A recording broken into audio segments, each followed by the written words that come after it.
সন্তু, বিরিয়ানি হবে? হ্যাঁ তুমি করবে আজকে বিরিয়ানিটা, চলো। মাটন বিরিয়ানির জন্য প্রথমে সন্তু মাটনটা প্রেশার কুকারে সিদ্ধ করে নেবে, তাই প্রথমে দিয়ে দিল নুন, এবারে ঢাকনা বন্ধ করে সিদ্ধ করে নেবে। বিরিয়ানি বেরেস্তার জন্য বসিয়ে দিলাম কড়াইতে সর্ষের তেল, দিয়ে দিলাম পেঁয়াজ কুচি, এটাকে লাল লাল করে বেরেস্তা করে ভেজে নেব। বেরেস্তাটা একটা প্লেটে তুলে নিলাম। বাঙালির বিরিয়ানিতে আলু না হলে ঠিক যাবে না, তাই আলুগুলো ভেজে নিচ্ছে সন্তু, দিয়ে দিল হলুদ গুঁড়ো, সামান্য পরিমাণে নুন। এখানে আলুগুলো ভালোভাবে ভাজা হয়ে গেছে, তাই তুলে নিচ্ছে। বিরিয়ানি রাইসের জন্য গরম জলে দিয়ে দিচ্ছে মিঠা আদর, গোলাপ জল, কেওড়া জল আর বেশি পরিমাণে নুন আর গোটা গরম মশলাগুলো দিয়ে দেওয়া হলো। জল ফুটে গেছে, তাই আগে থেকে ভিজিয়ে রাখা চালগুলো দিয়ে দেওয়া হলো। রাইস একদম রেডি, ফ্যানটা এবারে ঝরিয়ে নেওয়া হচ্ছে। মাংসের গ্রেভির জন্য মিক্সার জারে আদা, রসুন, লঙ্কা আর পেঁয়াজ দিয়ে একটা পেস্ট বানিয়ে নিচ্ছি।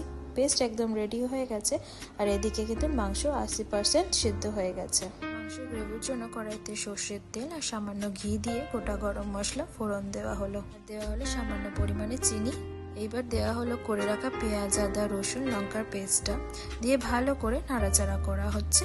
এবার একে একে গুঁড়ো মশলাগুলো দেওয়া হবে। দেওয়া হচ্ছে হলুদ গুঁড়ো, লঙ্কার গুঁড়ো, জিরের গুঁড়ো, ধনের গুঁড়ো, পরিমাণ মতো নুন আর জল ঝরিয়ে রাখা টক দই দিয়ে ভালো করে এটাকে নাড়াচাড়া করে নেওয়া হচ্ছে। এইবার একটা গোটা টমেটো আর 2-3টে কাঁচা লঙ্কা দিয়ে ভালো করে মিশিয়ে দেওয়া হচ্ছে। দেওয়া হচ্ছে বিরিয়ানি মশলা। জলের বদলে এখানে মাটন স্টকটা দিয়ে দিল। ভেজে রাখা আলুটাও দিয়ে দেওয়া হয়েছে আর সেদ্ধ করে রাখা মাটনটা দিয়ে দেওয়া হলো। এইবার এটাকে ভালো করে কষিয়ে নিতে হবে। মাটন রেডি হয়ে গেছে, তাই গ্রেভি আর মাটনের পিসগুলোকে সেপারেট করে রাখা হয়েছে। এবার বিরিয়ানি লেয়ারিং করার জন্য ডেচকিতে ঘি মাখিয়ে করে রাখা মাটনের গ্রেভি দিয়ে সিদ্ধ করে রাখা ভাত দিয়ে দেওয়া হলো।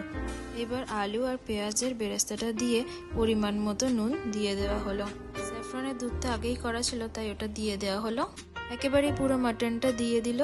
ভাতের লেয়ারিংটা দুভাগে করা হয়েছে, তাই জন্য আবারও সিদ্ধ চালের ভাত দিয়ে জাফরানের দুধ, বেরেস্তা, সামান্য পরিমাণে নুন, বিরিয়ানি মশলা দিয়ে আর 1 চামচ ঘি দিয়ে এটাকে হালকা আছে দমে 10 থেকে 15 মিনিট রান্না করতে হবে। তো এটাকে চাপা দিয়ে এর মুখে লবঙ্গ লাগিয়ে দেওয়া হলো। মাটন বিরিয়ানি একদম রেডি হয়ে গেছে। সৈনি, এই যে বিরিয়ানি রেডি। কি ভালো গন্ধ।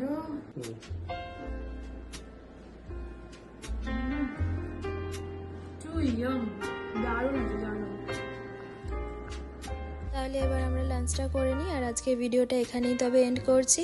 আর অবশ্যই তোমরা আমার চ্যানেলটাকে